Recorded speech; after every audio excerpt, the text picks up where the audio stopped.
আসসালামু আলাইকুম। কেমন আছেন সবাই? আশা করি সবাই ভালো আছেন, সুস্থ আছেন। আলহামদুলিল্লাহ। আপনারা টাইটেল দেখে বুঝে গেছেন টাইটেলে আমি কি লিখছিলাম, যে আলহামদুলিল্লাহ এই শব্দটা লিখছিলাম। কেন লিখছিলাম সেই জন্য আজকে আপনাদের সাথে হাজির হয়ে গেলাম। যে আলহামদুলিল্লাহ একটা মানুষ তখনই লেখে যখন কোনো সফলতা তার জীবনে চলে আসে, যখন সে সফল হয়, সাকসেস হয়, তখনই কিন্তু লেখে। তো তার ব্যতিক্রম কিছু না। আলহামদুলিল্লাহ, আমি আবারও বলতেছি, আজকে আমার জীবনে আসলে কথাতে বলে না, তার আগে দুটো কথা বলে দিই। যে আলহামদুলিল্লাহ এই জন্য বললাম যে আমি একটা জায়গা নিয়েছি। এখন কীভাবে নিলাম, কেমনভাবে নিলাম, এই জমি, একটা জায়গা বলতে জমি নিছি। কীভাবে নিলাম, কেমনভাবে নিলাম, এইটাই আর কি বলবো। তার আগে দুটো কথা বলে দিই। যে একটা মানুষ যদি ইচ্ছা করে, যে একটা মানুষ যদি স্বপ্ন দেখে যে আমি এটা করব, আসলেই সেটা সম্ভব। আমি হয়তো বা আপনারা আমার পুরানা ভিডিওগুলো দেখছেন কিনা, যখন আমি গ্রামে ঢাকা থেকে প্রথম আসার পর আপনাদের বলছিলাম যে আপনারা সাক্ষীও আছেন, যে আমি বলছিলাম যে আমি কৃষিকাজের সাথে যুক্ত হয়ে যাব। একটা সময় আমি একটু একটু করে জায়গা নেব এবং সবজি চাষ করা শুরু করব। তো সেই সুবাদে বা সেই আশা আল্লাহ তাআলার অশেষ রহমতে আপনারা পাশে ছিলেন বিধায় আজকে আমি সেই স্বপ্ন, হয়তো বা আমার স্বপ্ন পূরণ হতে যাচ্ছে। এখন আপনাদের এটা বলি যে আসলে আমাদের ইচ্ছা শক্তি থাকতে হবে। ইচ্ছা না থাকলে কিন্তু আমরা কিন্তু কোনো কিছু করতে পারবো না, তাই না? আমি ইচ্ছা ছিল, আমার একটা স্বপ্ন ছিল বিধায় আজকে কিন্তু সেইটা সফলতার দিকে যাচ্ছে। যদিও অনেক দিন পর, পরিশ্রম অনেক হয়ে গেছে, কিন্তু হবেই, এটাই তো স্বাভাবিক, তাই না? তো যাই হোক, এই যে পটল ক্ষেত দেখতেছেন, এইটা না, এইটা আমার মামার জায়গা। হ্যাঁ, আমি আর একটু দেখাই কোন জায়গাটা আমি নিলাম, কিভাবে নিলাম, কত টাকা দিয়ে নিলাম, সেটা একটু আপনাদের সাথে ডিটেলস বলি। এই যে এগুলো হচ্ছে রোয়া ক্ষেত।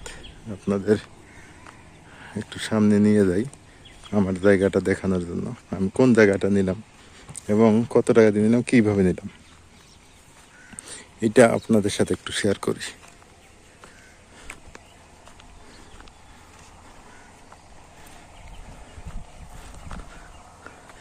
দেখ, চলে আসছি।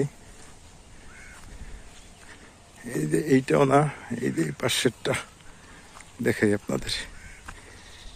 এই যে এই জায়গাটা, এই যে এটাকে আমরা বলি আইল, আপনারা কি যেন বলেন আমি জানি না, এটাও আইল।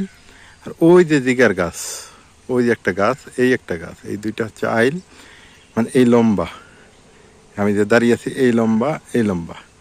এটা হচ্ছে 13.5 শতক জমি, 13.5 শতাংশ জমি। এই জমিটা আমি নিলাম হচ্ছে 1 লাখ টাকা দিয়ে। এখন অনেকে বলছে, ভাই এত বড় একটা জায়গা আপনাকে 1 লাখ টাকায় দিল, 13.5 শতাংশ জমি 1 লাখ টাকা আপনি পাইলেন? হ্যাঁ, আমি 1 লাখ টাকা পাইলাম। কিভাবে পাইলাম? এইটা চুক্তি সাপেক্ষে পাইছি, বন্ধক সাপেক্ষে পাইছি। মানে আমি কিন্তু ক্রয় করি নাই, এই জায়গাটা আমি ক্রয় করি নাই, এটা উনি বিক্রিও করে নাই আমার কাছে। এটা হচ্ছে বন্ধক হিসেবে আমি জায়গাটা নিছি। কেমন বন্ধক? 1 লক্ষ টাকা তাকে দিছি আমি। আর উনি যতদিন এটা টাকাটা আমাকে ফেরত দিতে না পারবে, ততদিন এই জায়গাটা আমি চাষাবাদ করে খেতে পারবো। আর সর্বনিম্ন আমি 2 খন, মানে 2টা আবাদ আমি খাইতে পারবো। তো তার মধ্যে এখন আপনারা দেখছেন যে ভাই ধান তো লাগানো আছে, এই যে ধান আছে। তো ধান আছে, ধান উনি লাগাইছে, আমার মামা, আমার মার আপন মামাতো ভাই উনি, হয়তোবা আপনারা জানেন, দোকান করে, হয়তোবা দোকানটা দেখছিলেন। উনি ধানটা লাগাইছে ওই মামা। তো এই ধানটা লাগাইছে, এখন ধানের সমান সমান ভাগ পাবো আমি। উনি ধান লাগাইছে, যখন সিজন আসবে এবার আমি ধান পাবো। তার মানে কি, আমার ঘরে এবার ধান যাচ্ছে। এখন 1 মন যাক, 2 মন যাক, 10 মন যাক, আমার ঘরে কিন্তু এবার ধান যাবে, আলহামদুলিল্লাহ।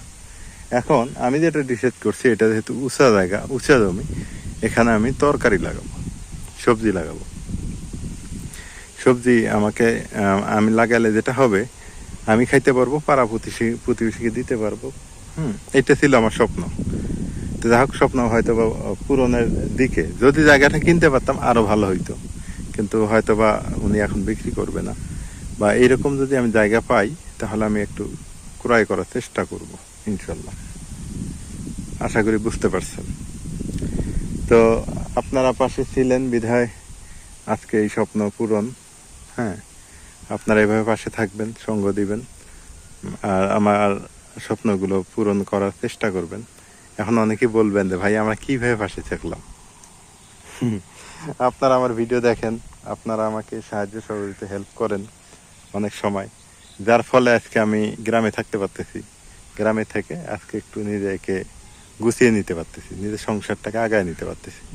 এই হলো অবস্থা। তো জায়গাটা কিন্তু 13%। এই দেখেন অনেক দূর, এখান থেকে শুরু করে ওই দেখেন অনেক দূর লম্বা এই জায়গা। তো এই হলো কথা। আমার কথার মধ্যে ত্রুটি থাকলে, ভুল থাকলে সংশোধন করে দিবেন। হ্যাঁ, এইটাই। আর আমি কৃষক হতে চাই, আমার এখানে কোনো লজ্জার কিছু নেই। আমি একদম খাঁটি কৃষক হতে চাই, খাঁটি মানুষ হতে চাই। খাঁটি মানুষ হয়ে দুনিয়াতে যে কদিন বেঁচে থাকবো সে কদিন বেঁচে থাকতে চাই। এটা হচ্ছে আমার স্বপ্ন। তো আপনারা যদি সাপোর্ট না দিতেন, ভালোবাসা না দিতেন, আপনারা যদি আমাকে হেল্প না করতেন, তাহলে আপনারা যদি ভিডিও না দেখতেন, আমি যেটা সত্যি কথা বলি, শুধু ভিডিওর থেকে যাচ্ছে তা না, অনলাইনে যে কাজগুলো সব মিলিয়ে গুছিয়ে গাছিয়ে এইটা আমি করতে পারছি। অনেকে মনে করবেন ভাই আপনি, মানুষের কোটি কোটি টাকা ইনকাম করে তাই বলে না আপনি 1 লাখ টাকা এটা করতে পারছেন, এটা কি সফলতা? কি এখানে কি আছে সফলতা? সত্য কথা বলতে কি জানেন, যার বাবা নাই, নিজ হাতে রোজগার করে সংসার চালিয়ে, হ্যাঁ, ভালো মন্দ খেয়ে দে, তো এতটুকু করতে পারা কয়জন করতে পারে? নিজের ইনকামের টাকায় পড়ালেখা করা, নিজের ক্যাপাবিলিটির মধ্যে এই বয়সে আর কি করতে পারি? চেষ্টা করতেছি, তাই না? চেষ্টা করতে তো মানা নেই। ওহ, কি বাতাস, কি সুন্দর! ও ওয়াও, উড়ে যাচ্ছি মনে হয়। দেখেন কি সুন্দর বাতাস লাগতেছে। শান্তি শান্তি শান্তি, দেখেন কি বাতাস। হ্যাঁ, স্বপ্ন মানুষের অনেক থাকে, তাই না? কিন্তু আমার স্বপ্ন লুঙ্গি পরে, গলায় গামছা বেঁধে, হ্যাঁ, গ্রামীণ পরিবেশে বসবাস করে ডাল ভাত খাওয়াকেই আমি মনে করি সার্থকতা। এটা হচ্ছে আমার সফলতা।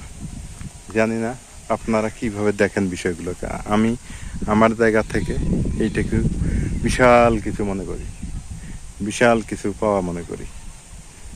তো আরও যদি টাকা থাকতো আমার, হয়তো বা আমি আরও কিছু নিতে পারতাম। তো যাক, আস্তে আস্তে হবে, অস্থির হওয়া যাবে না। জীবন হিসাব করতে গেলে যদি আল্লাহ 200 বছর বাঁচিয়ে রাখে, বলা তো যায় না, তাহলে তো আরো অনেক দিন বাঁচবো। আর যদি আল্লাহ এখনই নিয়ে যায় তাহলে তো আর করার কিছু নেই। সবই আল্লাহর হাতে, আল্লাহ যা করবে সেটাই মেনে নিব, আলহামদুলিল্লাহ। এটা আমার মামা পটল লাগাইছে, পটল ক্ষেত। আমি যার কাছে জমি নিচ্ছি তারই বড় ভাই ওই মামা।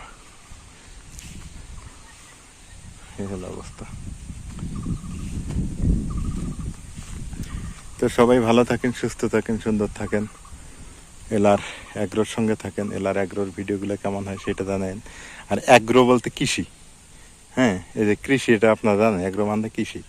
তো এলার অ্যাগ্রো, লুৎফর রহমানের কৃষি। আমার কৃষি কিন্তু শুরু হয়ে গেছে, হ্যাঁ, শুরু করতে যাচ্ছি আর কি, টুকটাক যতটুকুই আছে। এই হলো অবস্থা। ভালো থাকেন, আগামীতে হয়তো বা আরও ভালো কিছু করতে পারবো ইনশাল্লাহ। ভালো থাকেন, সুস্থ থাকেন, সুন্দর থাকেন। যারা আমার ভিডিও পছন্দ করেন তারা এখনও যারা সাবস্ক্রাইব করেনি সাবস্ক্রাইব করে দিবেন, যারা লাইক করেন লাইক করে দিবেন, এতটুকুই। আর যদি কিছু বলার থাকে বলে দিবেন কমেন্ট বক্সে। আল্লাহ হাফিজ।